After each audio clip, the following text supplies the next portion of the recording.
안녕하세요. 목요일 경제 리포트입니다. 장 마감 후에 메타 실적이 발표가 되었는데요. 우리가 생각했던 대로 어닝 미스가 나왔습니다. 주당 순이익이 지난번 대비해가지고 거의 뭐 반토막 수준으로 이렇게 실적이 발표가 되었습니다. 자, 그로 인해서 나스닥 지수가 좀 흔들리는 그런 모습을 보여줬고요.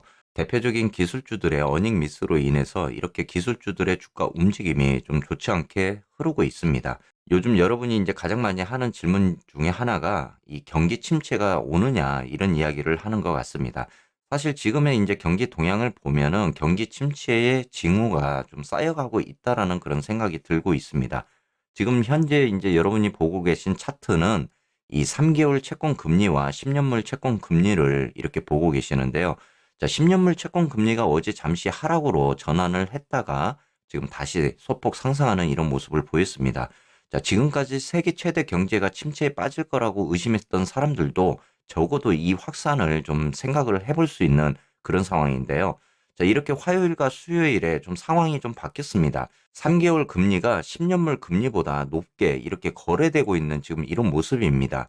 일반적으로 채권 시장이 미국 경제 전망이 긍정적으로 생각이 될 때는요, 거래자들이 더 높은 장기 수익률을 통해서 낙관론을 이렇게 반영을 하기도 하죠. 그러나 본질적으로 이렇게 재무부 곡선을 가파르게 만드는 그런 상황을 보여주고 있습니다. 수요일에는 이제 11월 연준의 75bp 금리 인상과 12월에 또 다른 인상을 이제 계속 예상을 하면서 이 3개월 단기 금리가 주기적으로 4.1%까지 이렇게 상승하는 그런 모습이었고요. 한편 이렇게 10년 만기 금리는 3.9%대까지 떨어진 적도 있었습니다. 하지만은 이러한 움직임은 어떻게 보면 재무곡선의 추가 역전을 지금 초래하는 이런 모습을 보여주었고요. 흥미롭게도 이렇게 3개월 물과 10년 물 스프레이드 역전이 정책 이반자들이 어느 시점에서 공격적인 금리 인상을 철회할 수 있을 거라는 그런 희망을 기대하는 그런 시기에 지금 발생이 되고 있습니다.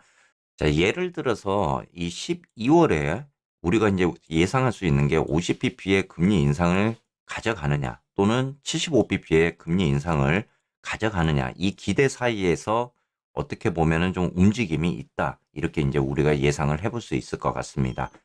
자, 오늘도 간단하게 속설 차트 한번 보도록 하겠습니다. 어제 여러분들께 이제 말씀드렸던 게 이 조정이 어닝 미스로 인한 조정이 오게 됐을 때 내가 만약에 심리상으로 기관이나 또는 세력이라면은 저는 이 추세 구간을 깨고 싶은 생각이 없다라고 제가 이야기를 드렸잖아요. 그랬을 때 가장 좋은 방법은 주가를 어느 정도 상승을 시켰다가 이후에 하락으로 전환하는 이 구간이 눌림으로 인해서는 가장 좋은 방법 중에 하나인 것 같다라고 제가 이야기를 드렸습니다.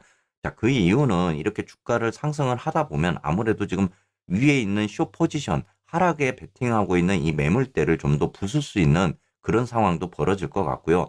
이로 인해서 단타를 하고 있는 사람들의 이 매물을 좀 더 받아내는 그런 역할도 해줄 것 같습니다. 그래서 제가 어제 여러분들께 차라리 하락 쪽으로 전환을 해서 내려가는 것보다는 상승을 시켰다가 내려가는 게 좀 더 우리에게는 아름다운 그런 조정이 될 수 있을 거다라고 제가 이야기를 드렸던 부분입니다. 자, 그런데 예측한 대로 상승을 시켰다가 이 이평선에 대한 수렴 구간까지 내려오는 이런 모습을 지금 보여주고 있는데요. 오늘 이제 우리가 또 지켜봐야 될 실적은 뭐 애플과 그렇죠?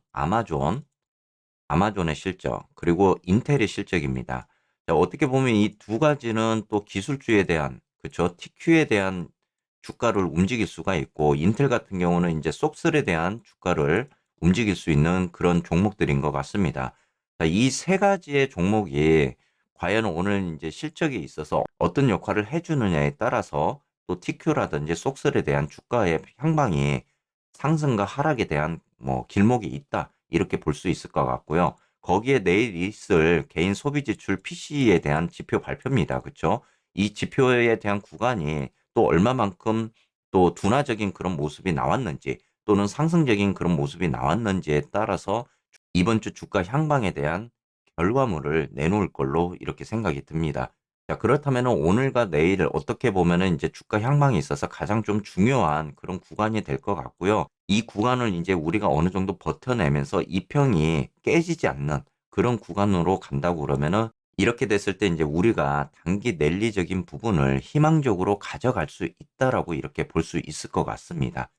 자, 다음은 TQ도 한번 보시면은 어제 TQ 같은 경우는 뭐 위로 상승을 계속 뭐 제한적인 모습으로 상승을 했다가 그리고 나서 이후에 다시 하락 전환하면서 이렇게 이평에 대한 구간까지 지금 내려와 있는 모습입니다. 자, 21.06달러로 어떻게 보면 지지선에 딱 붙여놓는 이런 모습을 보였는데 오늘 이렇게 됐을 때 이제 아까도 이야기 드린 것처럼 아마존의 실적과 그다음에 가장 중요한 이제 애플의 실적이 남아 있잖아요. 자, 여기서 이제 우리가 아마존 같은 경우는 지금 현재 스냅이라든지 그쵸? 스냅이라든지 그다음에 온라인 디지털 광고를 하고 있는 지금 구글, 거기에 지금 페이스북, 그쵸, 메타까지 이렇게 지금 온라인 광고의 실적이 저조한 이런 상황에서 아마존의 실적도 사실은 좀 기대를 하기는 어렵지 않겠느냐, 이렇게 보고 있는 겁니다. 자, 여기에서 이제 가장 믿을 만한 게 지금 애플의 실적인데, 지금 월가에서 예측하는 애플의 실적을 보면은 거의 뭐 반반인 것 같습니다. 어느 정도는 애플의 실적이 잘 나올 것이다. 어느 부류 같은 경우는 지금 애플 실적이 매출 대비해서 별로 좋지 않을 거다 뭐 이런 이야기도 하기 때문에 애플의 실적은 막상 지금 까봐야 되는 그런 상황인 것 같습니다. 그래서 애플 실적이라도 어느 정도 받쳐준다 그러면은 이 TQ의 상승 여력적인 부분 그리고 현재까지의 이 수렴적인 구간에서 이탈하는 이런 모습이 나오지 않기 때문에 우리가 좀 더 상승적인 부분을 한번 생각을 해볼 수 있을 것 같고 만약에 이 TQ가 이 실적에 대한 부분이 좋지 않아서 하락 전환됐을 때 그래도 이 마지노선이죠. 이 밑에 구간까지 좀 내려왔을 때 지지를 받을 수 있는 거 20.5달러 구간까지 정도 이렇게 하락이 되면서 이 구간에서 강한 지지를 받는다면은 좀 이평에 대한 수렴이 좀 깨지지 않고 향후에 우리가 희망적으로 가져가 볼 수 있는 그런 구간이 될 것 같습니다. 자, 오늘도 여러분들 또 대응 잘 하시면서 성투하시기를 바라겠습니다.